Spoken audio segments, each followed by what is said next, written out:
नमस्कार दर्शक बंधु मुझे स्वागत करुँच मो YouTube channel Odia beauty tips रे पुणी थे हाजिर गोटे नुआ वीडियो नहीं कि वीडियो स्टार्ट करने पूर्व गोटे छोटिया रिक्वेस्ट करी जब आप मो चैनल को सब्सक्राइब करना ताले ही सब्सक्राइब करनी। जदि आपंक दांत हलदिया हो जाए जिते पुराणा हलदिया दांत थिले आज होम रेमेडी को यूज करी आपण पाइपर मोती भलिया चमकुवा धला दांत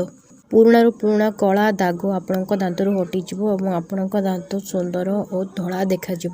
आज ये होम रेमेडी आपण को दरकार यूज हो सारी लेंबू आज्ञा हाँ लेंबूर रस बाहर कर सारापर न फोपाड़ी रखी दिंतु या उपरे टिके लुण पकई जिते सकाଳେ आप ब्रश करूँपर टिके लुण पकई डायरेक्ट से ही लेंबूटा को दांतरे ब्रश कला भाया रगड़ू ताकू प्राय 5 मिनट सेमती रगड़ू सेमती डेली 2 थर ये ब्रश करूँ सकाଳେ थे इवनिंग टाइम थे